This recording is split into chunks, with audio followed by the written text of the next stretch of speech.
নমস্কার, আমি আচার্য পলাশ মায়ানতন্ত্রের জগতে সবাইকে স্বাগত জানাই। গ্লোব টিভির পর্দায় প্রতিদিন সন্ধ্যা 5:55 আমার অনুষ্ঠান থাকে। আমি চেষ্টা করি আপনাদের জন্য লাইভ অনুষ্ঠান করার জন্য।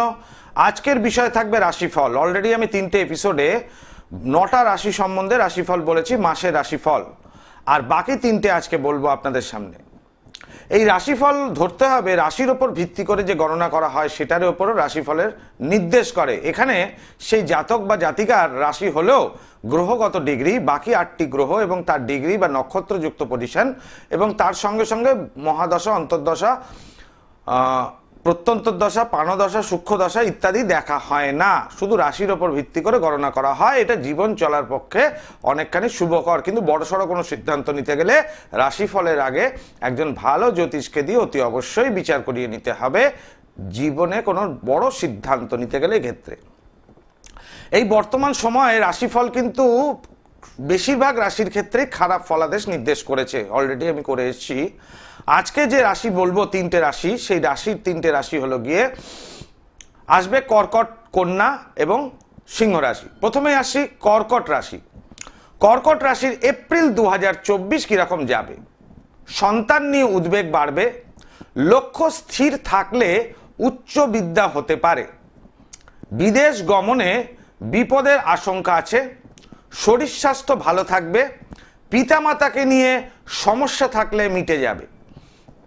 তাহলে কর্কট রাশির ক্ষেত্রে কিন্তু এই জায়গাটা একটু ভালো হলো, অর্থাৎ মধ্যম প্রকার ফললাভ আমরা বলতে পারি। খুব যে ভালো বলা যাচ্ছে না, তবে মধ্যম প্রকার ফললাভ কর্কট রাশির জাতক জাতিকাদের জন্য পাচ্ছি।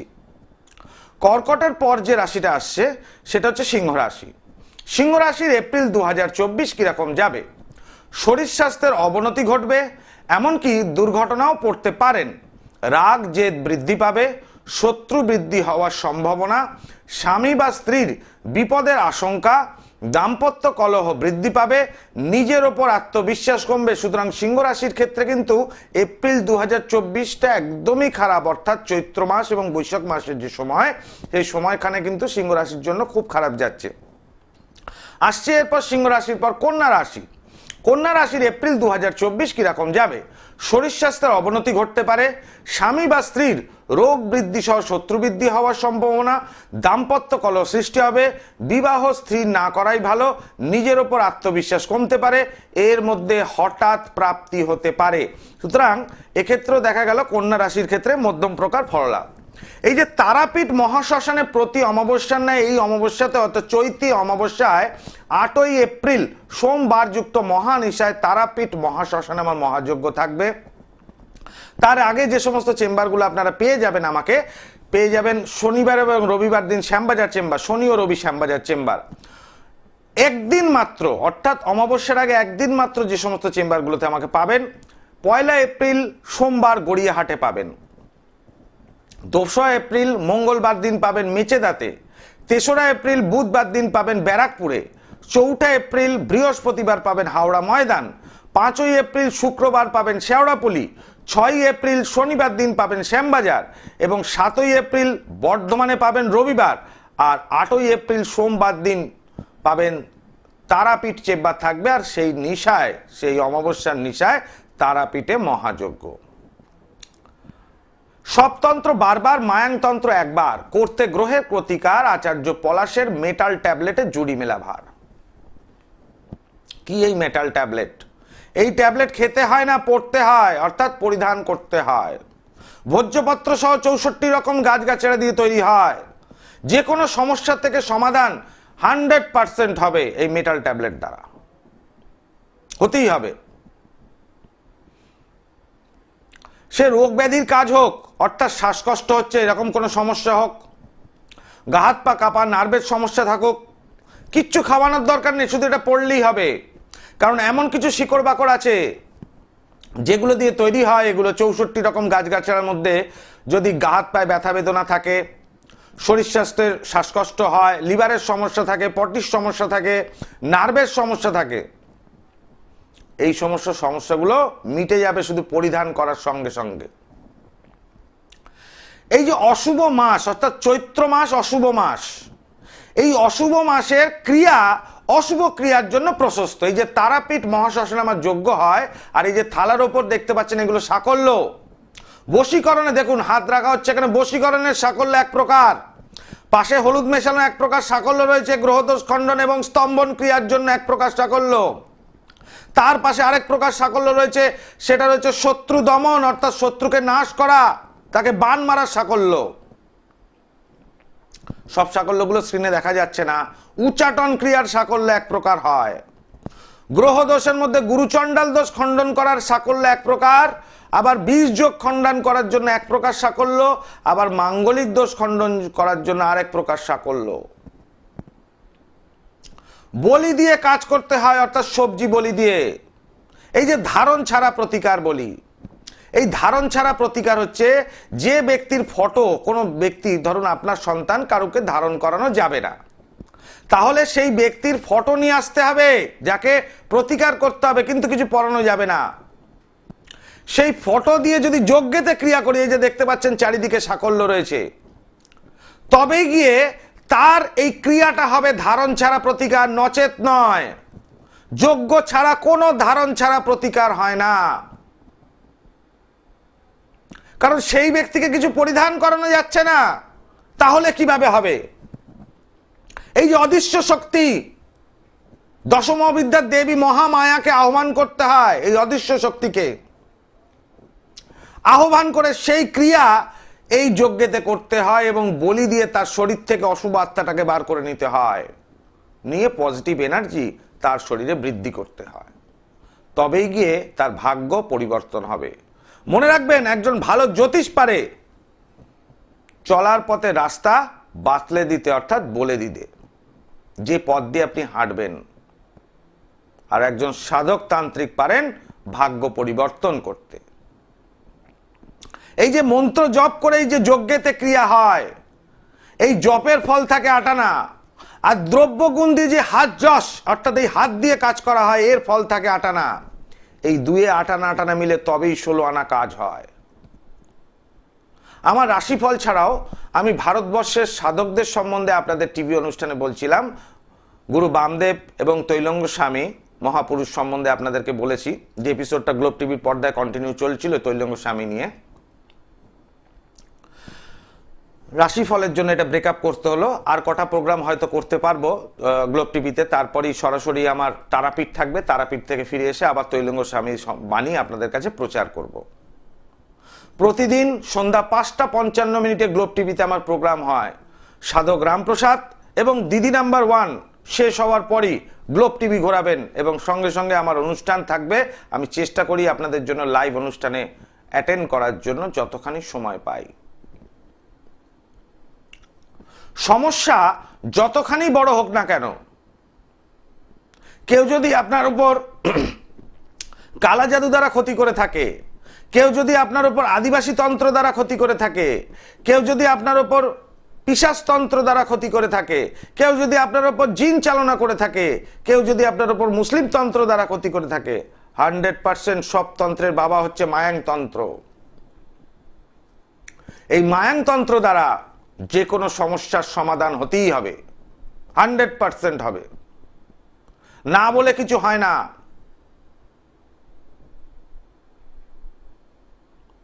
যার জন্য সব তন্ত্র বারবার, মায়াং তন্ত্র একবার করতে গ্রহের প্রতিকার আচার্য পলাশের মেটাল ট্যাবলেটে জুড়ি মেলা ভার। এই মেটাল ট্যাবলেট দেওয়ার সঙ্গে সঙ্গেই পূর্ণ মাত্রায় কাজ করে, সমস্যা মুক্ত তো হবেনি অতি অবশ্যই। অশুভ মাসে অশুভ ক্রিয়া, যেটা নিয়ে আমি বলছিলাম, এই চৈত্র মাসের যে অশুভ মাস, অবশ্যই যারা গ্লোব টিভির পর্দায় আমার অনুষ্ঠান দেখছেন, দেখুন সরাসরি ফোন করতে 2টি নাম্বার যাচ্ছে, সেই 2টি নাম্বারে ফোন করতে পারেন, আমি নিশ্চয়ই আপনাদের ফোন অ্যাটেন্ড করব। আর 2টি বুকিং নাম্বার, কন্ট্যাক্ট নাম্বার হচ্ছে 9836955394, 9836396305, এই 2টো নাম্বারে পাবেন। আর সরাসরি ফোন করার জন্য দেখুন আরেকটি নাম্বার রয়েছে গ্লোব টিভির পর্দায়। আমি চেম্বারগুলো আরেকবার রিপিট করি। 8ই এপ্রিল তারাপীঠ মহাশ্মশানে মহাযজ্ঞের আগে যে সমস্ত চেম্বারগুলো আমার থাকছে, 1 এপ্রিল থাকছে গড়িয়াহাট, 2রা এপ্রিল থাকছে মঙ্গলবার দিন মেচেদা গড়িয়াহাট, যথাক্রমে সোমবার দিন 1 এপ্রিল, 2রা এপ্রিল মঙ্গলবার মেচেদা, 3রা এপ্রিল বুধবার দিন ব্যারাকপুর, 4ঠা এপ্রিল বৃহস্পতিবার হাওড়া ময়দান, 5ই এপ্রিল শুক্রবার শেওড়াফুলি, 6ই এপ্রিল শনিবার শ্যামবাজার, 7ই এপ্রিল রবিবার দিন বর্ধমান, 8ই এপ্রিল সোমবার তারাপীঠ চেম্বার। এই কটি চেম্বার পরপর রয়েছে। আর শনি আর রবিবার তো শ্যামবাজার চেম্বারে অতি অবশ্যই আপনারা আমাকে পাবেন এই অমাবস্যার আগে।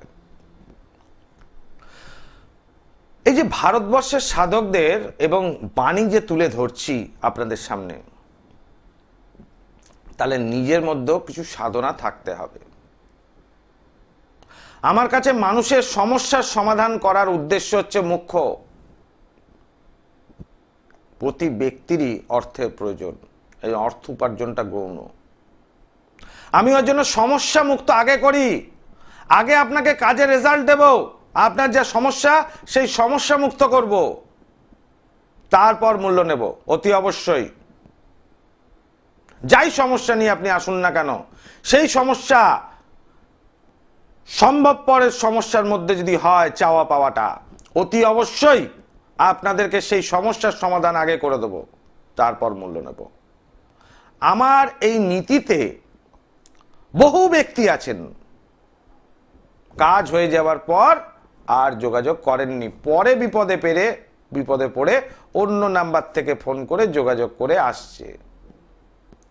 মুখে যাকে দেখবো একবার তাকে তো চিনেই যাব, না চেনার তো কোনো ব্যাপার নেই। সুতরাং অনেক ব্যক্তি এরকম প্রতারক হলেও অনেকে আবার আমাকে মূল্য দিয়ে যান তার সমস্যা মিটে গেলে। সেই জন্য একটা ঝুড়িতে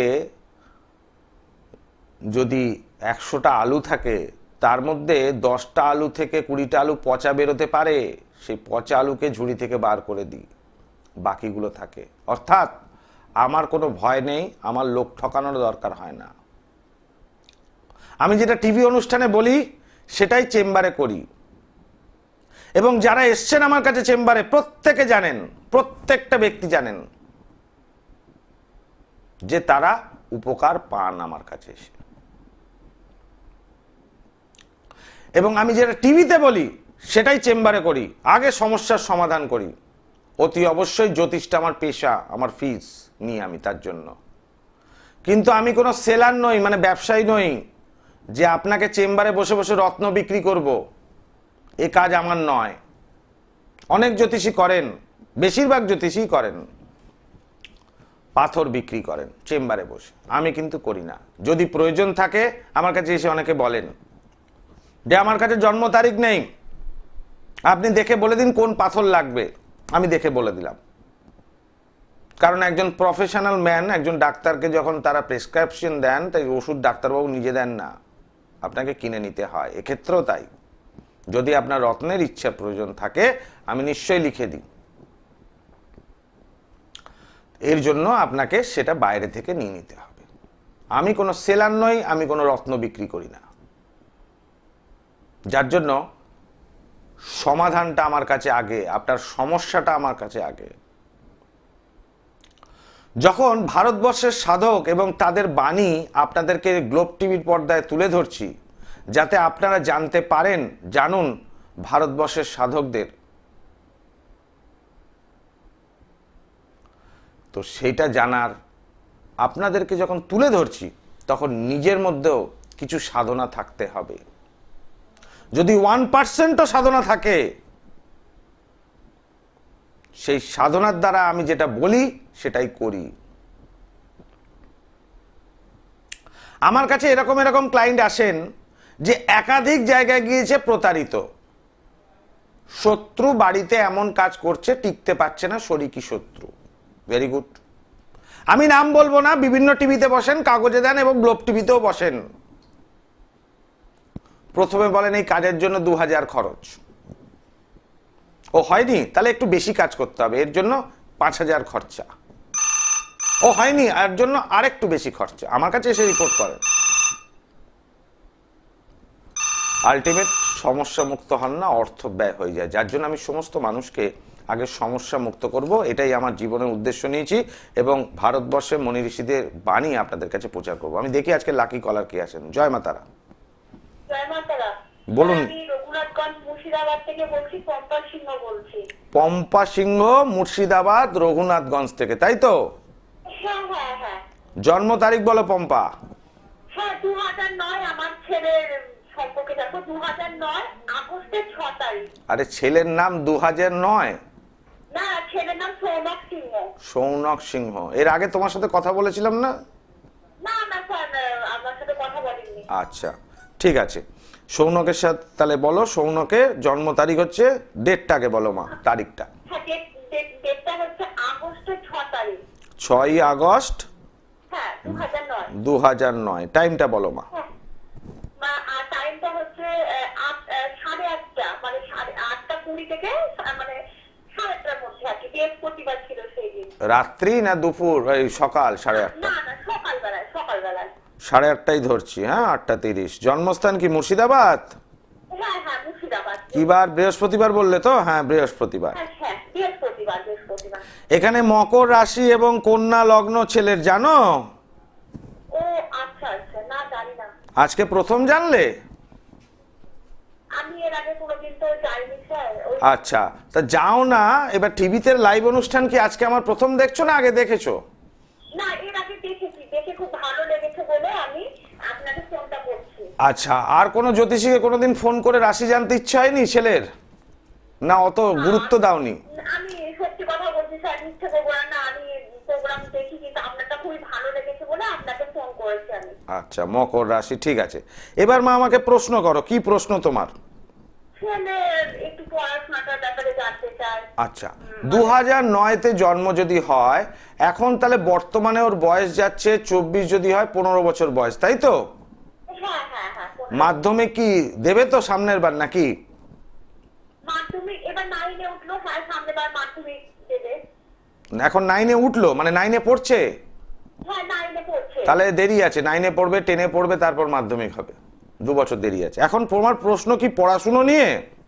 পড়াশোনা নিয়ে স্যার, ও প্রচন্ড আগে ভালো পড়াশোনা করতো, এখন একেবারে পড়াশোনাতে একবারে মনোযোগ নেই, মানে একেবারে নেই, পড়াশোনাটা একেবারে করছে না। আচ্ছা এবার তাহলে দেখে নিচ্ছি। দেখো কন্যা লগ্ন হওয়াতে লগ্নপতি বুধ সে শনিযুক্ত অবস্থায় দ্বাদশ ভাবে অবস্থান করছে, নিজের উপর আত্মবিশ্বাস কম এবং মোবাইল ওকে 12টা বাজিয়ে 13টার ঘরে পৌঁছে দেবে, হচ্ছে? হ্যাঁ একদম ঠিক কথা, ঠিকই কথা। একটাই কথা তো বললাম, যে মোবাইল ফোন ওকে 12টা বাজিয়ে 13টার ঘরে পৌঁছে দেবে। তুমি মুর্শিদাবাদে আর আমি কলকাতা স্টুডিওতে। তাহলে তোমার ছেলেকে ছবিও দেখিনি, শুধু জন্ম তারিখ দিয়ে আর তোমার থেকে যে ভাইব্রেশনটা পাচ্ছি, সাউন্ড ভাইব্রেশন, তার থেকেই ফলাদেশটা করে দিলাম। এটাই তোমার ছেলের মূল কারণ, প্রথম। আরো আছে।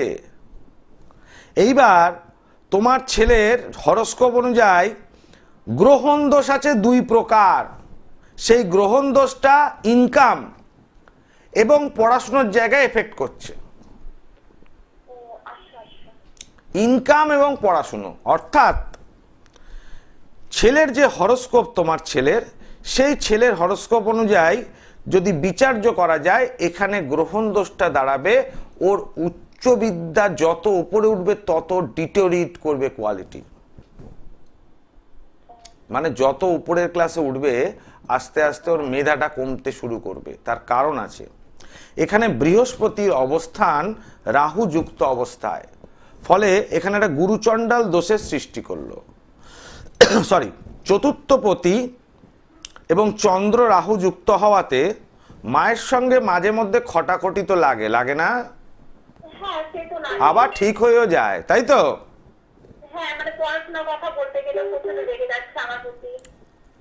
পড়াশোনার কথা বললেই রেগে যায়। তাহলে ছেলের সাথে একদম সরাসরি কথা বলা ভালো তো, যে পড়াশোনা করবি না রিক্সা চালাবি, তার উত্তরে কি বলবে? আমি বোঝাতে চাই যে আমাদের যা হয়েছে তো লাইফটাকে ঠিক করতে হবে। ও বলে কিনা যে পড়াশোনা করতে ভালোই লাগে না। আচ্ছা আগে ছিল না জানেন তো স্যার, কিন্তু এখন দেখছি তো বেশি। আচ্ছা এবার তাহলে দশাটা একটু দেখি, যখন আগে ছিল না। ওরে বাবা, ঠিক আছে ঠিক আছে ঠিক আছে। এই সমস্যা তো 2023 সাল থেকে শুরু হয়েছে। হ্যাঁ 2023 সাল থেকে। 2021 থেকে 2023 মোটামুটি ঠিক ছিল ছেলে পড়াশুনো, 2023 সাল থেকে এই সমস্যাটা তৈরি হয়েছে। এটা এখন কন্টিনিউ থাকবে মা 2026 পর্যন্ত। মাধ্যমিক কি তার মধ্যে পড়ছে? তো 2026-এই মাধ্যমিক পড়ছে, এখন 24, 25, 26-এ আসবে। তাহলে মাধ্যমিক পরীক্ষাটা ভালো হবে না খুব একটা, এই দশাটা থাকছে মা। তার কারণ আমি বলে দিচ্ছি, এটা অন্য কোনো না, একদম সাইন্টিফিক্যালি বিচার করছি। এবং আরেকটা কথা মনে রাখতে হবে, লগ্নপতি শনি যুক্ত হওয়াতে তন্ত্রক্রিয়া করে ছেলের কিন্তু কেউ ক্ষতি করার সম্ভাবনা কিন্তু প্রবল। ও নিজের ওপর আত্মবিশ্বাসটা যত দিন যাচ্ছে কমে যাচ্ছে। যত অল্প বয়স ছিল বুদ্ধির ধার বেশি ছিল, যত দিন যাচ্ছে বুদ্ধির ধার কমছে। কমছে তো, বুদ্ধিরও ধার কমছে তো। হ্যাঁ হ্যাঁ বাবা, ঠিকই বলেছেন, ঠিক বলেছেন আপনি। তৃতীয় ব্যক্তি দ্বারা একটা ক্ষতি করা আছে তোমার ছেলের। বর্তমান যে দশা যাচ্ছে সেই দশা অনুযায়ী বিচার করে দেখলাম এটা ক্ষতি করার সম্ভাবনা রয়েছে একদম। এটা এর জন্য গ্রহগত তো একটা ফল, তার সঙ্গে তৃতীয় ব্যক্তি দ্বারা একটা ক্ষতি করার সম্ভাবনা। এখন মা এখানে যেটুকু আমি পাচ্ছি তোমার ছেলের পড়াশুনোর জায়গাটা লোয়ার এডুকেশন থেকে যত হায়ারের দিকে আসবে এই জায়গাটা একটু সমস্যা, আমার হজমের সমস্যাও তো হয় না? ছেলে হ্যাঁ হ্যাঁ মাঝে মাঝে হয়। মাঝে মাঝে হয়। এখন অল্প বয়স বলে বেশি হচ্ছে না, বয়স বাড়ার সঙ্গে সঙ্গে ওটা বাড়বে। ধরো এখন সবে তো 15 বছর বয়স, এটা 25 বছর বয়স আসলে লিভারের সমস্যা ঘোরতর আকার নেবে। লিভারের সমস্যা, পটির সমস্যা বিশালভাবে আসবে। ভবিষ্যতে কি ওর কি এরকম কিছু জানা যাবে? ভবিষ্যতে ও কি ভালো জায়গায় যেতে পারবে ছেলেটা আমার? দেখো মা, একটা জিনিস আমি তোমার ছেলের বললাম কি, গ্রহণ দোষ আছে, এটা খারাপ। তো সেই ছেলের যদি তুমি মনে করো যে ছেলেকে উচ্চ জায়গায় যেতে হবে, জীবনে সাইন করতে হবে, আজকে এখনো মাধ্যমিক হয়নি, সুতরাং ওর ফিউচার আমি বুঝতে পারছি কোন লাইন দিয়ে গেলে ওকে ভালো হয়। কিন্তু যেহেতু মাধ্যমিক হয়নি আমি কেরিয়ার নিয়ে এখন বলবো না। কিন্তু যদি তুমি মনে করো যে ছেলের সমস্যা মুক্ত ছেলেকে করতে হবে, ছেলেকে কিছু পড়ানোর দরকার নেই, ধারণ ছাড়া প্রতিকার। সুতরাং ছেলেকে সমস্যা মুক্ত করতে গেলে ছেলের এক কপি ফটো নিয়ে হাজবেন্ডকে নিয়ে আমার সঙ্গে চেম্বারে যোগাযোগ করতে হবে। যদি মনে করো আমার সঙ্গে নাও করতে পারো, তোমার যাকে পছন্দ একবার দেখিয়ে নেওয়া ভালো। তার কারণ হচ্ছে, একটা কথা বলি, এখানে বর্তমান যে দশাটা যাচ্ছে সেই দশা অনুযায়ী কিন্তু ছেলের আগামী দিনে মাধ্যমিক পরীক্ষাটা ভালো হবে না, এবং যত দিন যাবে শত্রু দ্বারা একটা ক্ষতি হবে। আলটিমেট কিন্তু তখন গিয়ে দেখলে পাস তো সবাই করছে এখন বর্তমান সময়, কিন্তু কোয়ালিটি তৈরি হবে না। মানে মোস্ট মিডিয়াকারও বলা যাবে না, লোয়ার মিডিয়াকার। এই সার্টিফিকেটে কোনো দাম থাকবে না লাস্টে গিয়ে। তবে আপনি তারাপীঠে আছেন না? তারাপীঠে আমি বসি মা। তো তারাপীঠে হ্যাঁ, তারাপীঠে 8 তারিখ পাবে। তো গার্জেনকে নিয়ে আসতে হবে। ছেলে যদি আসে ভালো, ছেলে না আসতে পার না যদি আনে তাহলেও হবে। তোমার স্বামীকে নিয়ে অতি অবশ্যই আসতে হবে। হাজবেন্ডকে নিয়ে আপনার সাথে দেখা হ্যাঁ করবো নিশ্চয়ই, তাহলে? ছেলের ছবিটা নিয়ে আসতে হবে। ওকে ধারণ ছাড়া প্রতিকার করে দিলে ওকে কিছু পড়ানোর দরকার নেই। এই যে অশুভ জিনিসটা ওর শরীরের ভেতর প্রবেশ করেছে, এই যে মোবাইলের নেশা, মোবাইলের নেশা সব থেকে খারাপ নেশা। অনেক ভিউয়ার্স দেখছে, তুমিও শুনছো আজকে আমার কথা অনেকে শুনছে। মোবাইলের নেশা রাহুর মানে ড্রিঙ্ক বা স্মোকিং এর থেকেও খারাপ নেশা মোবাইলের নেশা। মোবাইলের নেশা আপনার সময়টাকে গ্রাস করে নেবে একেবারে গ্রহণের মতো। একটা লোক চা খাওয়ার পর অনেকে আবার সিগারেট খায়, এটা অনেকের হ্যাবিট আছে। মোবাইল দেখতে আরম্ভ করছে, সে চা খাওয়ার পর সিগারেটও ভুলে গেল। মানে এত খারাপ রাহু মোবাইল ফোন। এ কিন্তু সমস্ত ঊর্জা শক্তিকে তৈরি করে চুষে নেবে, আর 40 বছর পর গা হাত পা কাঁপতে শুরু করবে, ঘুম আসা বন্ধ হয়ে যাবে। এটাকে ঠিক করে দিতে হবে। শরীরের মধ্যে যে অশুভ আত্মাটাকে ওটাকে টেনে বার করে নিতে হবে, নিয়ে পজিটিভ এনার্জি প্রবেশ করালেই ওর সমস্যা মুক্ত হয়ে যাবে, তখন আর মোবাইল দেখতে চাইবে না। ঠিক আছে? বাবা আরেকটা কথা জিজ্ঞাসা করতে চাই। সময় শেষ তো মা। কি ওকে ক্ষতি করার চেষ্টা করছে? হ্যাঁ, সেটা আমি বের করে নেবো, কোনো সমস্যা নেই। ছেলে ছবি নিয়ে আসবে অতি অবশ্যই। জয় মা তারা। দর্শক বন্ধু, আমি সবাইকে সহযোগিতা করি। আর গ্লোব টিভির পর্দায় এই যে অনুষ্ঠান আপনারা দেখতে পান, সাধক রামপ্রসাদ এবং দিদি নাম্বার 1 শেষ হওয়ার সঙ্গে সঙ্গে সরাসরি গ্লোব টিভি পর্দা ঘোরাবেন। প্রতিদিন সন্ধ্যা 5:55 গ্লোব টিভিতে আমার অনুষ্ঠান থাকবে। দর্শক বন্ধু বলি একটা কথা, আমার কাছে মানুষের সমস্যার সমাধান করাটাই হচ্ছে মুখ্য উদ্দেশ্য। প্রত্যেকটা মানুষের জীবন ধারণের জন্য অর্থের প্রয়োজন, সেই জন্য অর্থটাও প্রয়োজন, কিন্তু সেটা আমার কাছে গৌণ। আজকের মতো এখানেই বিদায় নিচ্ছি। আবার আসবো আপনাদের জন্য নেক্সট ডেতে লাইভ করার জন্য। সবাই ভালো থাকুন, সুস্থ থাকুন, এই কামনাই করি। ওং সর্বমঙ্গল মঙ্গলে শিবে সর্বার্থ সাধিকে শরণ্যে ত্র্যম্বকে গৌরী নারায়ণ নমস্তুতে।